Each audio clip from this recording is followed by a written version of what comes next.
Hello everyone, welcome to today's class. This is Teacher Simon taking you through Cambridge IGCSE Extended Mathematics Paper 4.1 for October-November 2024. And this is part 1 for questions 1 to 5. Question 1, part A, Roman 1, write 70 as a product of its prime factors. Now, prime numbers are numbers that can only be divided by themselves. So I'll get 70 and then I divide it by 2, I get 35. 35 cannot be divided by 2, neither can it be divided by 3. So I can now go to 5. Then we get 7, and then by 7 we get 1. So that means 70 is 2 times 5 times 7. By the way, 70 is the same as saying 10 times 7. But 10 is not a prime number, so you can break it down and you say 2 times 7. Okay, then 2 times 5, then times the 7. Okay. Roman 2, find the highest common factor of 70 and 112. So what I'm going to do is to look for numbers that can divide both numbers here. So I have 70, and then I also have 112. Then I divide, both of them can be divided by 2. 70 divided by 2, you get 35. 112 divided by 2, you get 56. Then these two cannot be divided by 2, cannot be divided by 3, so I can go to 7. So 35 divided by 7, you get 5. And then 56 divided by 7, you get 8. Now, there are no numbers that can divide these two, so that means that the highest common factor here is going to be 2 times 7, which is 14. Roman 3, find the lowest common multiple of 70x power 4, y squared, and 112 x cubed y power 5. Now here, for the LCM, we are supposed to expand each and everything, okay? Now, what we are going to do, we are going to get the 70 here, and then x power 4, and then y squared. Then we also have 112 x power 3, then y power 5, and then we divide all through until we get a 1. So I can begin by dividing through by 14, which is the highest common multiple. So I don't need to write divide by 2 again and what, so I just put 14 here, and then here we are getting a 5, then x power 4, y power 2, and then here we have 8, then x power 3, and then y power 5. Then I can now divide all through by x power 3 is common. Okay, it is hidden in x power 4. That means here I will remain with 5, then power x, and then here y squared. Then here we shall have 8y power 5. Then I can continue, and then we go to y. I can divide all through by y squared. So here we can have 5 of x, and then here we have 8y cubed. Okay, and then now we can divide all through by these ones here. Okay, in fact, if they had asked us to find the highest common factor, it will be this 14 times x cubed times y squared. Okay, but then for the LCM, then I can multiply this one with these ones here. Okay, as simple as that. So that means our LCM is going to be 14 x cubed y squared, and then times 5x, then times 8y cubed. So altogether, we can get 14 times 5 times 8. What do we have? 14 times 5 times 8, that is 560. So I'll write here 560. Then x power 3, and then power 1. Those ones I will add them. I get x power 4. And then for y, it is going to be y power 5. So that is going to be our answer. Part B, simplify Roman 1, a to the power of 12 divided by a power 4. This one is going to be a power 12. You subtract the powers if we divide the same bases and they have the different powers. And this one will be a to the power of 8. Then here we shall simplify the numbers. Okay, we can put 5 then out of 2 times 20. Let me just do this one here. 5 can go into 20 4 times. Okay, and then this b can cancel with this one, so that means up we are remaining with a c. Then down here we have 2 times the 4, which is 8. So meaning our answer is going to be c out of 8. Then part C, solve the equation. Take 4 plus 2x is equal to 15. So meaning we have 2x which is equal to 15 minus 4. Remember, when we are solving equations, we undo operations. Addition is undone by subtraction, and then multiplication is undone by the division, and the reverse is true. So x here we shall get it as 15 minus 4, that will be 11. Then divide by 2, then that will give you 11 over 2, which I can write as 5.5. Part D, solve 34 plus 2x, all of it out of 5 is equal to 4 minus x. We can cross multiply here to undo the division, so we multiply. So we have now 34 plus 2x is equal to 5 times 4, that is 20, then minus 5 times x, that will be 5x here. And then put the x's on one side, so bring this one this side, maybe take this one this way. So we shall have 2x here plus 5x. Then this one is going to be equal to 20, then minus 34. So this one will give us 7x, which is equal to negative 14. That means for us to get x, we shall divide all through by 7. So negative 14 divided by 7, the answer becomes negative 2. Part E, P is equal to D plus the cube root of M squared. Find P when D is equal to 7 and M is equal to negative 8. So our P here is going to be just a matter of substitution. So 7 then plus the cube root of negative 8, then we square it. Remember, when you square a negative, you get a positive. So we have the cube root of 64. Cube root of 64 is a 4. So 7 plus 4, that means this one gives us 11. And then Roman 2, rearrange the formula to make M the subject of the formula. So to rearrange this one, we undo operations. D plus, this is the cube root, M squared. So take the D this side, we shall have P minus D, which is equal to the cube root. Cube root is the same as writing this as 1 over 3. Okay, so in indices we shall multiply those two. So we shall have P minus D, which is equal to M, then power 2 over 3.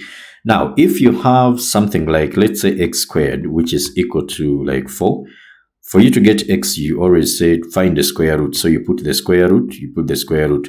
But that square root is actually power a half. Okay, and using the rules of indices, you are having this one multiplying with this, so they cancel out. So that means if I want to get M out of this power, I will power this with the reciprocal of the power here. Because remember, if I'm having x squared here, and then I power it with a half, it is the reciprocal of this one here. Okay, so now there we are going to have now 3 over 2 here. And then we also put it this other side, 3 over 2 here. So this one will cancel with this. That means your M is going to be P minus D to the power of 3 over 2. And by the way, this one here is the same as saying P power D, then I cube it, and then I can take the square root. And every time you take the square root, you have you put what we call plus or minus. Okay, you put plus or minus. So even here, I can put the plus or minus.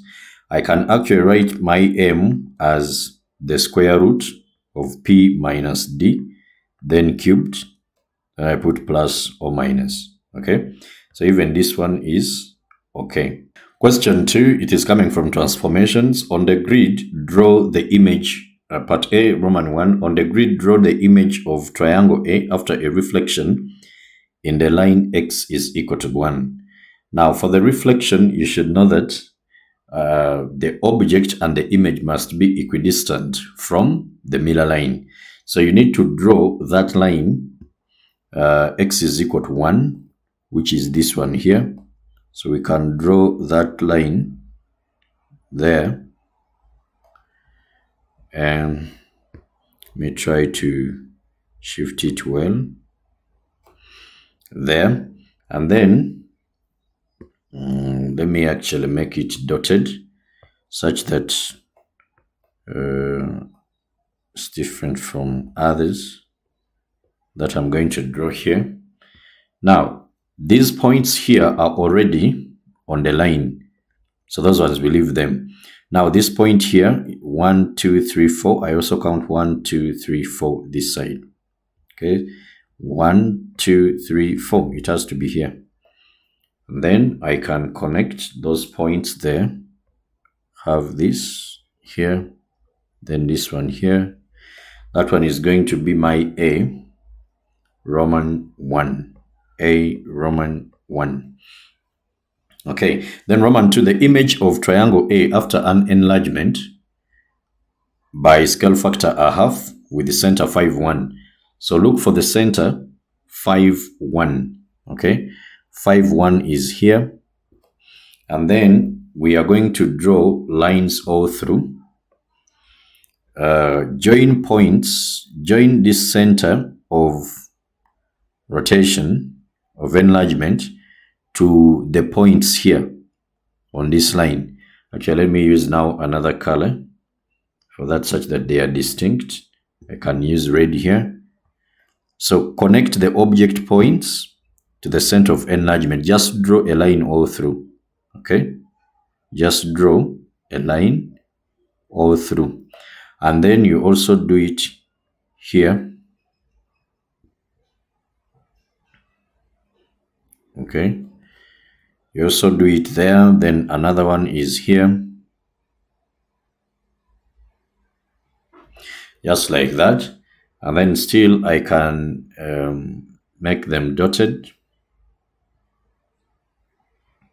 Actually, let me make this one a little bit thin, and then I make the one of the image bold. So connect this one here,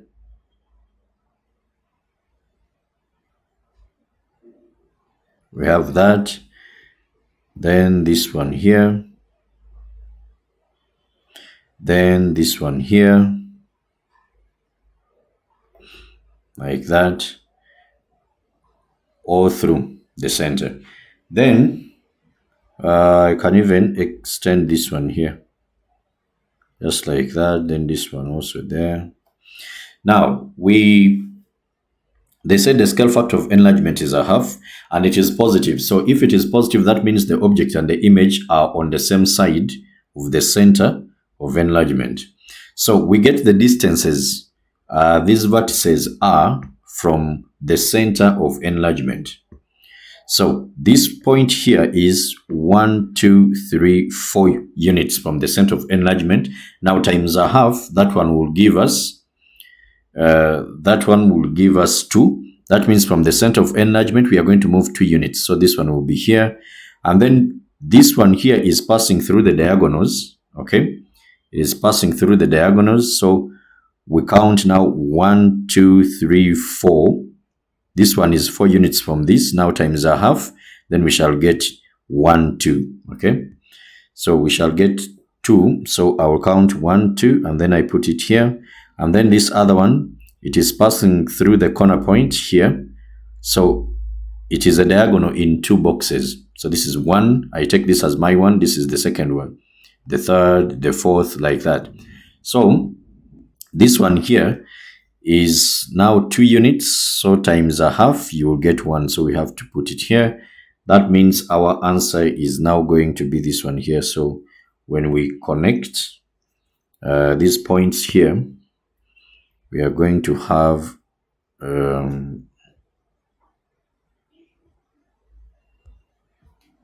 this one connected to this, then this one here, and this one there.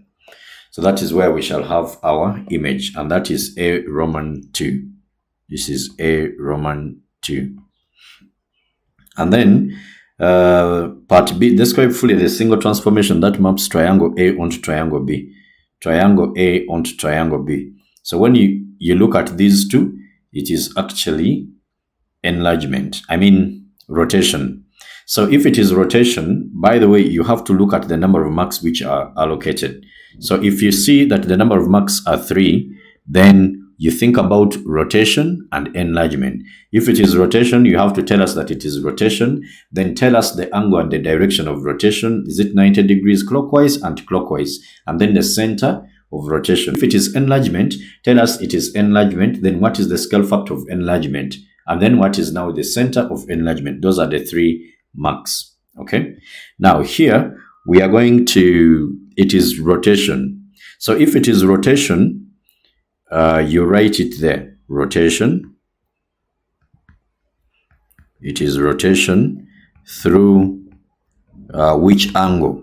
Through, we can check the corresponding sides. So when you look at this side here and this one here, okay, this one is horizontal and then this one is vertical. So when I bring them together, they make an angle of 90. So that means it was rotated through 90 degrees.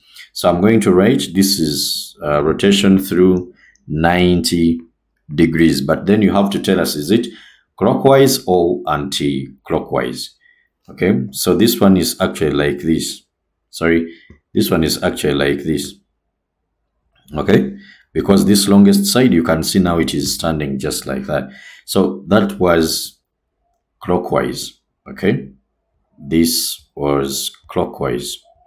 So we are going to write let me first take off this such that we have a clean diagram. So through 90 degrees clockwise, then we have now to find the center. So what is the center? You need to find that coordinate. So you are given a mark for this. There is a mark for rotation. And then now what is the center? So to find the center, we construct perpendicular bisectors of 2 points. Perpendicular bisectors of 2 lines joining an object point and its corresponding image point. Okay, what do I mean here? I can connect. So these ones, we can have this one here, this one connected to this. Okay, then we construct a perpendicular bisector. So you get your compass. This is our compass here. I get my compass. So what I do, I put it here. When I put it here, then I stretch it. It has to be beyond the midpoint such that the 2 arcs can meet. So you can make an arc. You can make an arc up here. So we can make an arc there. In fact, let me make it a little bit thin. So this one can be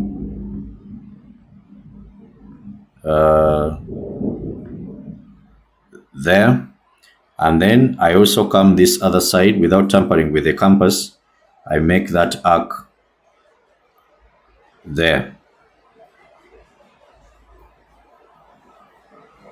Then I get that same compass without tampering with it. I put it here. Then rotate it, bring it here, then draw an arc there. without tampering with it, come this other side, draw an arc there. So where the two have met, then you get your ruler and then you draw all through. Okay, so I'm going to use now a blue color for the perpendicular bisectors. Okay, a blue color for the perpendicular bisectors.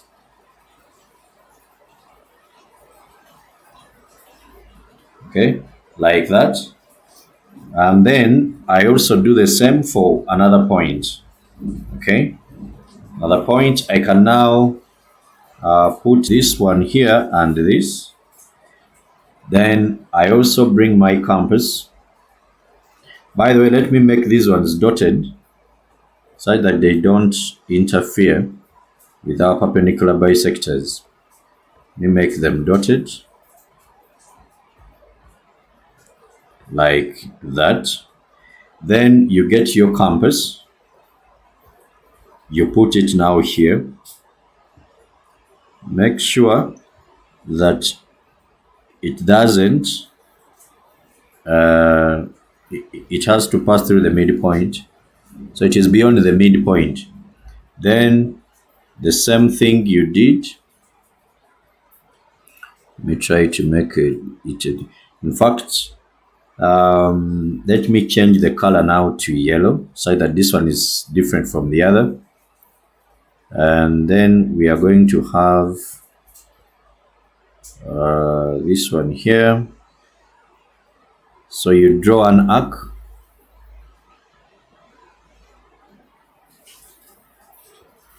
So we draw an arc there. Without tampering with the compass, you come this other side, draw an arc. Then without tampering with that compass, now you put it here. Let me first rotate it a bit. Then you put it here. And then you draw an arc here. And then you also come this other side. You draw an arc there. Then where they meet, I can now connect this one to this other arc where the two arcs met. Then these two perpendicular bisectors are going to meet somewhere. Okay, these two perpendicular bisectors are going to meet somewhere, and where they meet is the center of enlargement. So this one here is 2. Okay, it is 2, 4. Okay, 2, 4. So that means I'm going to write here rotation through 90 degrees clockwise, center 2, 4. Question 3 part A. The table shows the waiting times for 120 patients at a medical center. And then they're saying calculate an estimate of the mean waiting time. So mean is equal to summation of f of x, fx divided by the summation of f. So since we don't know the individual data values, this is grouped data, then we find the mid values of the class intervals. That is the x. So our frequency for the first one is 2, and then x is going to be 0 plus 10, then we divide by 2. Then the next one is 46 into 10 plus 20 over 2. Then plus, now we have 33 into 20 plus 40 over 2. Then next we have 26 multiplying 40 added to 50 over 2. And then lastly we have 13 multiplying 50 and then 80 added together divided by 2. Then after we divide through by the summation of frequency, but the summation of frequency is 120, but you can add these ones together, but it always gives the same answer. So we put 120. And then we can put all of these in the calculator at once. So 2 into, of course, 10 over 2, that's a 5. Then plus, now 46 into 10 plus 20, that is 30, divided by 2, that is 15. Okay, isn't that 15? Yes, that is 15. Then plus, we have 33. 33, then we multiply by 20 plus 40, that is 60, divide by 2, that is 30, and then 26 here times 40 plus 50, that is 90, divided by 2, we get 45, and then 13, so 50 plus 180, that gives us 130. When we divide by 2, that one gives us 65. So altogether, this one gives us 3705. 3705. Then you divide by 120. So 37 divide by, okay, what we have gotten here, we divide it by 120. And the answer we get is 30.875. 30.875. This one is a terminating decimal. So don't round off to 3 significant figures for you to write 30.9. This is an exact value, so you leave it like that. Okay, then next part B, we are given the histogram. The histogram shows some information about the waiting times at a different medical store. We are given the frequency density and then some of the bars here. Then they are saying the total number of patients is 90 and no patient waits for more than 80 minutes. So that's why it is ending here on 80. Okay, that's why it is ending here on 80. So then they are asking us to complete the histogram for the patients that have the waiting time between 10 to 30. Now, we need to know the equivalence of a small box here. If you check this one here, up here, one small box for the vertical axis, it is going to be equal to 0.5 because we are adding 0.5 every now and then. So if you divide by 10, this one will actually give us 0.05. So for graphs, always find the equivalence of a small box. This one for the horizontal, it is going to be 10, then we divide by 10, which is 1. Now, we know that frequency density is equal to frequency out of the class width. Okay, the frequency density, and we use frequency density where the class widths are not the same when we are plotting the histogram. If the class widths are the same, then that means we are going to use frequency against the class boundaries. If they are different, we use the frequency density, and the frequency density is given by frequency, and then we can divide it by the class width. Okay, the class width. Now, that means if I want to get frequency, I can cross multiply. So frequency is going to be equal to the frequency density then times the class width. Okay. Now, for 10 to 30, okay, for 10 to 30, this class here, for 10 less than or equal to 30, what is our frequency? We need to know the frequency, then after we find its frequency density. So it is going to be the total, it is 90. Okay, the total is here, 90. Then minus, we need to know the frequencies of these ones here. Sorry, we need to know the frequencies of these other bars here that are drawn for these class intervals. So we shall subtract.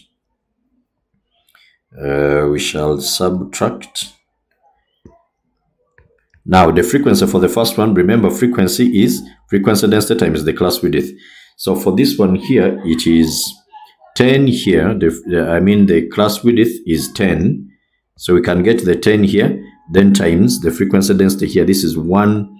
Remember, this small box is equivalent to 0.05. So this will be 1.1, 1.2, 1.3. So we shall have 1.3, then times the 10. Okay, 1.3 times 10, that is for this one here. Okay, and then next we are going to go to the this other one here. The class width is 20 here, from 50 to 30, and then here the frequency density is 1.5.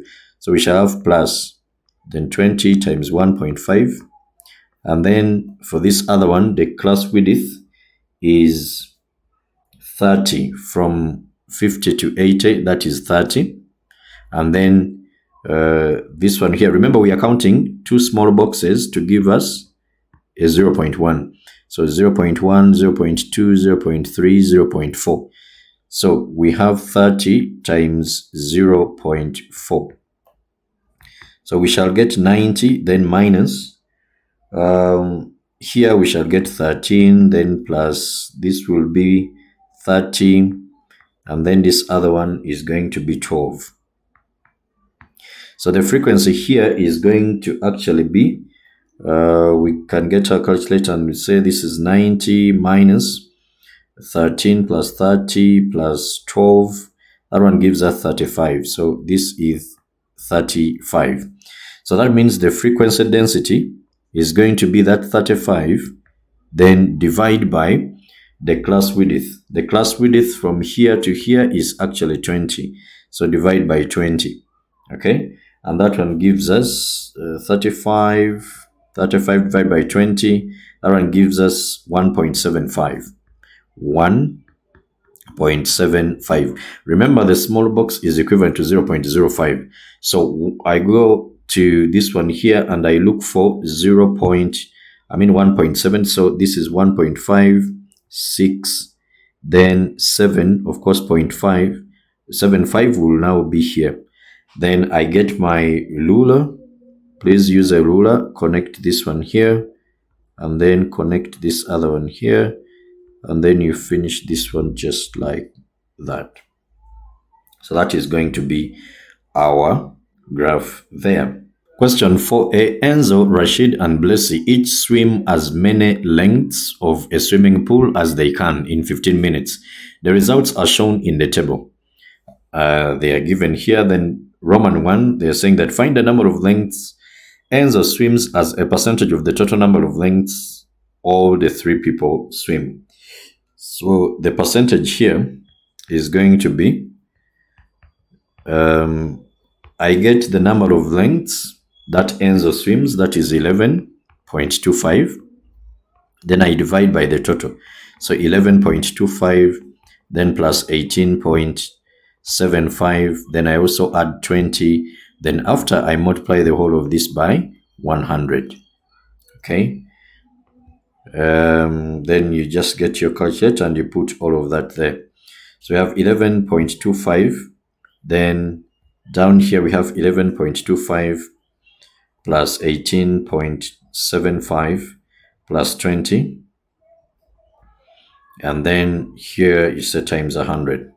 So that one gives us 22.5 and the rest of those figures, but the three significant figures, we shall have 22.5. The next, Roman 2, write the ratio of the number of lengths each person swims in the form Enzo, Rashid, Blessy. So we have Enzo here. I can rewrite them, Enzo, then Rashid, and then the next one is Blessy. So their lengths are, for Enzo, it is 11.25. So I can write here 11.25. Then this one for Rashid, it is 18.75. And then for this one here is 20. So what I can do, they want it in the simplest form. So I can first multiply all through by 100, okay? By 100, such that I make all of them, I can make all of them whole numbers. So multiply here by 100, multiply this one by 100, multiply this one by 100. So that means we are going to have 1125. Then we have here 1875, and then here 2000. Then we can check all these ones divisible by 5. You can begin by 5. How about 25? 1125. When I divide by 25, it is divisible. How about 1875? Is it divisible by 25? Yes. And then how about 2000? Because that one has to be. So that is 80. So that means I'm going to divide all through by 25, by 25, and then by 25. That means the answer I get here, I've gotten 45, then this one is 75, and then this one is 80. Then next I can divide through by 5, okay? I can divide through by 5. Then also here, you also divide all through by 5, and also here, divide by 5. So this one gives me 9, this one will give me 15, yes, and then this one will give me 16. So there is no other number that can divide these ones. So that means this is the simplest form, 9 to 15 to 16. Roman 3, each length of the pool is 25 meters. Part A, work out Bless's average swimming speed for the 15 minutes. Give your answer in meters per second. Now, you know that speed, distance, and time are connected using this triangle. So we have speed, time, and then distance. So since they want the average speed, it is going to be equal to the distance times the time, okay? So the speed is going to be equal to the distance, okay? I can cover the speed here, then I remain with distance and time. So divide by the time. Now the total distance that Blessy is swimming, let's go back and check. Blessy is swimming, remember they said that the pool, how many lengths they swim? The pool is 25 meters, right? I think they must have said it somewhere. If we can check back again. Yes, so the pool is 25 meters. So how many lengths of the pool did they swim? So for Blessy, I can go back here and I check. So Blessy did 20. The number of lengths are 20. So that means the total distance is going to be those number of lengths, which is 20.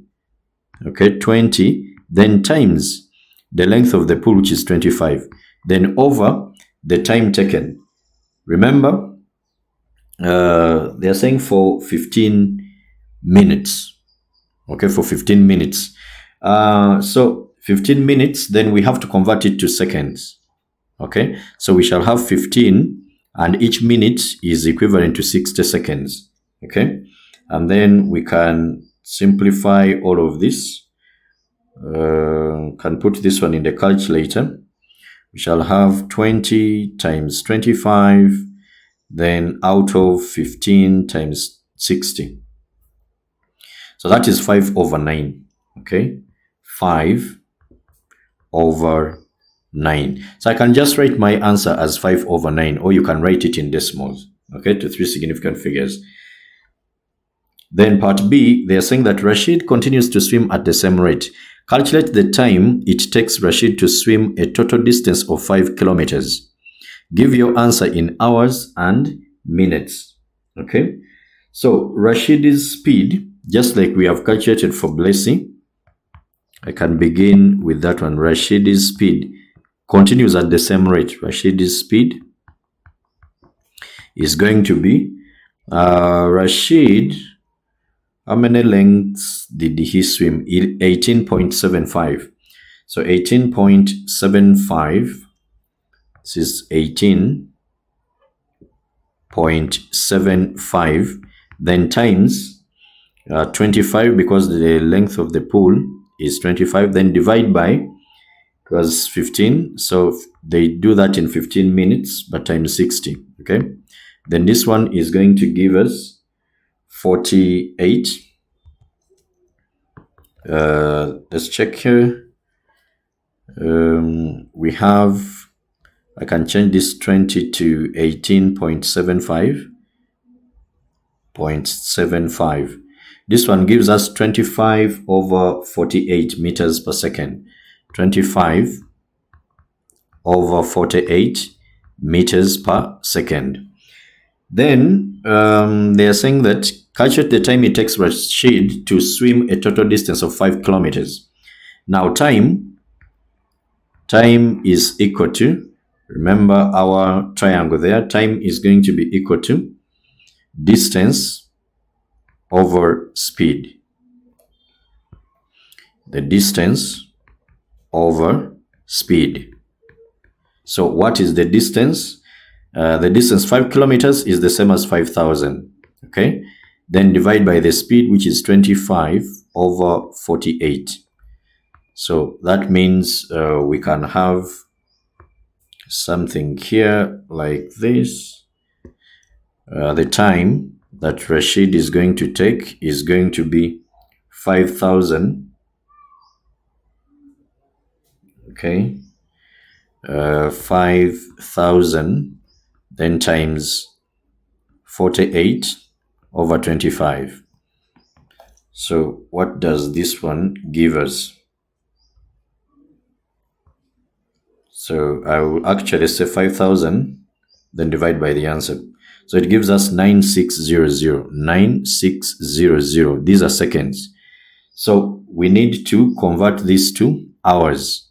So we shall have this one is the same as 9600. Then we divide by 3600, because in an hour we have 3,600.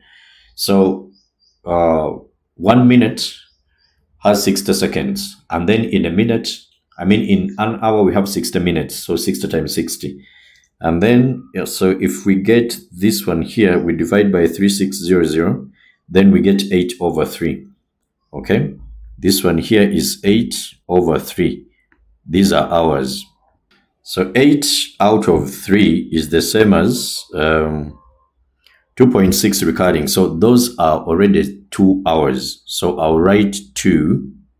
Okay. I'll write 2 hours. Then 0.6 recording is the same as 2 over 3. Okay. So 2 over 3. In fact, you can press shift and then this S to this. So you have 2 whole numbers, 2 over 3. Now, if you can get 2 over 3 times 60, then this one here goes here. That is 20. So that is 40. Then we shall have our answer here as 40 minutes. Roman 4, Blessy swims for 1 hour. The number of lengths she swims decreases by 5% every 15 minutes. Calculate the number of lengths she swims in the final 15 minutes. Okay. Now, we have something small here. I can draw here.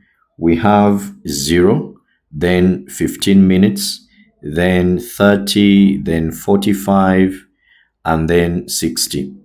So, Blessy, they said the number of lengths are decreasing by 5%. So, in the first 15 minutes, Blessy did 20. Okay, so 20. I will come to this one, and these are 20 meters. Okay, and then next, from here to here, they are decreasing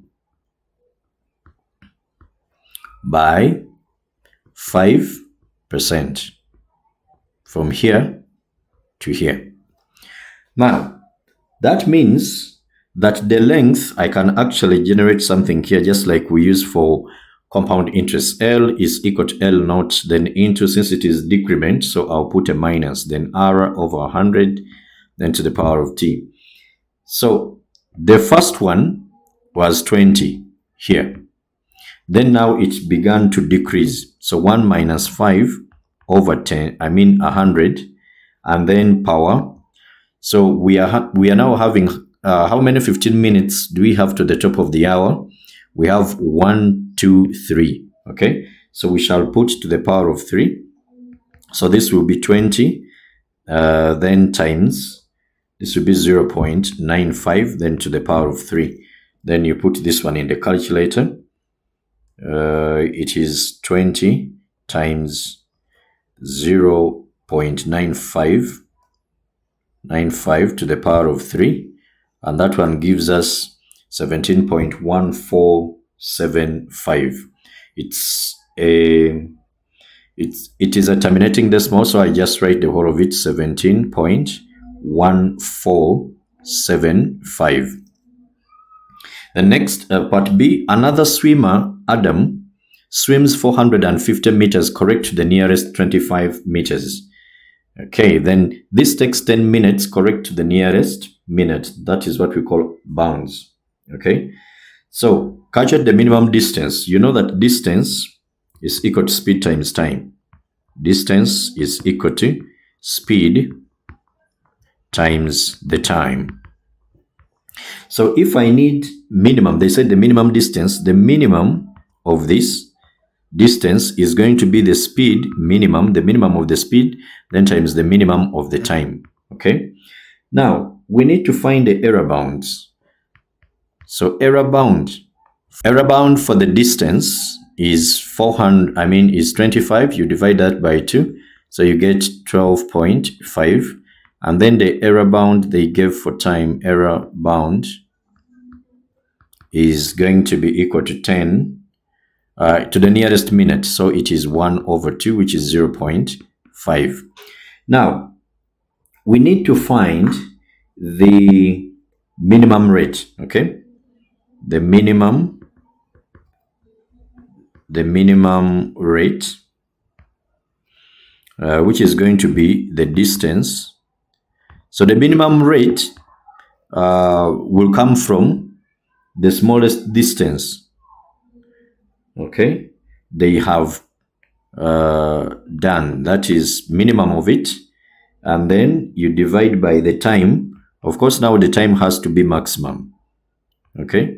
If you have, so the minimum rate, if you are so slow, that means you have taken a short distance in a long time, okay? So we shall have, we are not actually going to use this one here, because it's going to be about the minimum rate. So the distance that you have traveled in that small time, okay? All right, so let us first find this minimum rate. Now we have the distance minimum, that is 450, and then minus, since it is minimum, 12.5, you subtract the error bound, and then time maximum. So I will have 10, because they say 10 minutes, then plus the error bound 0.5. Then I can put this in the calculator. So we can have 450 minus 12.5, then out of 10.5, that is 125/3. Okay, so I can write this is 125/3. These are meters, okay, meters per second, okay, meters per second. So now the minimum distance in an hour, 1 hour. So an hour has gotten how many minutes? Seconds. Okay. Actually, this one is not per second. Sorry, it is not per second. It is per minute, because we say 10 minutes. So this is per minute. Now the distance which will be covered in an hour. Okay. So we shall then have, I can write for 1 hour here, for 1 hour, okay, then the minimum distance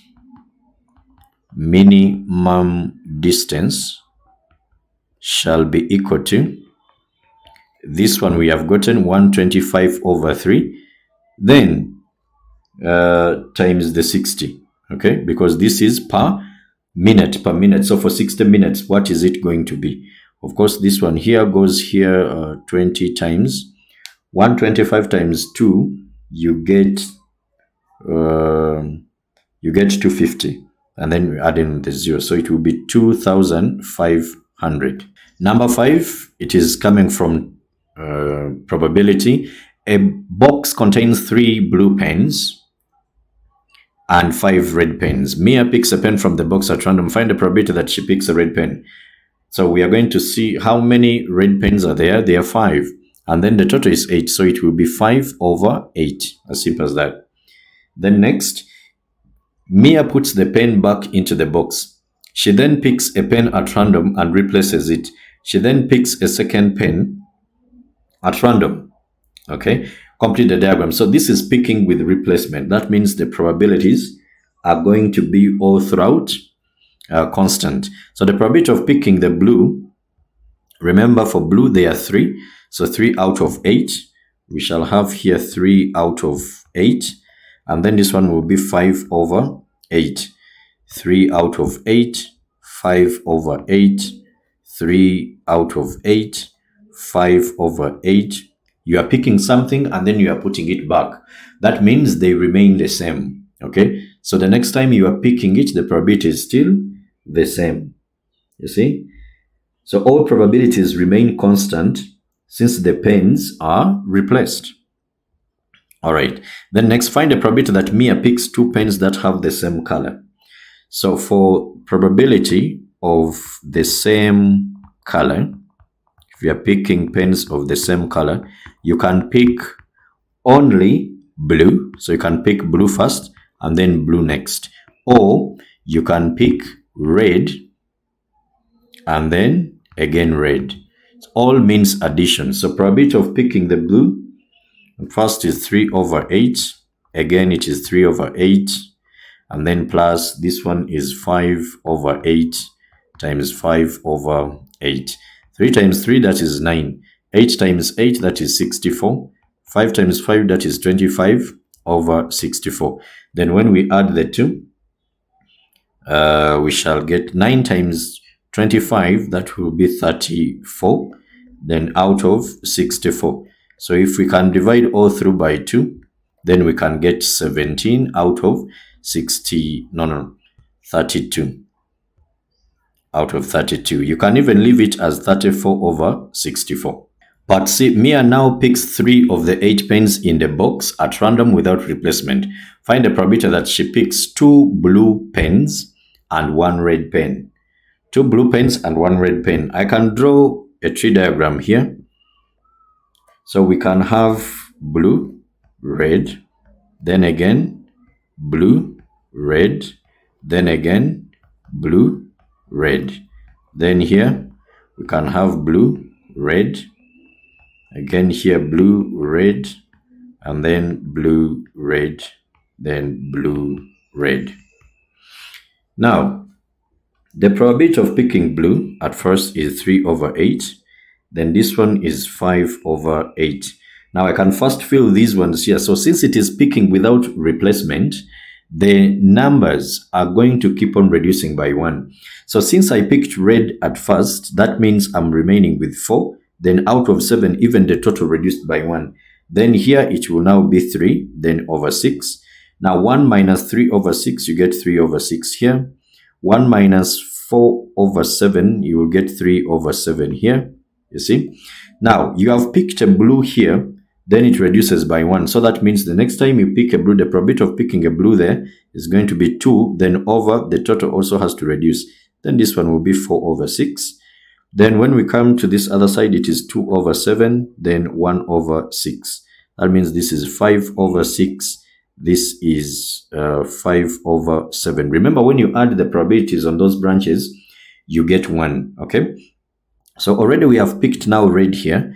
So that means the probability of now picking a red there is going to be now 4 out of the 6. Then this one has to be 2 out of 6. Okay. Now, what do they want? 2 blue pens. So if it is 2 blue pens, we shall have probability, which is going to be equal to, we can have blue, then red. Now, all that you do is to shift until the red comes this other side. So we can have probability of blue, then now red, and then blue. Then lastly, you can have red, then blue, then blue. Then we can substitute. So blue, at first, that is 3 over 8. Then times blue next. So I'm going to circle these ones. This one here. Okay. Then this one here. Then red, blue, blue. Those 3.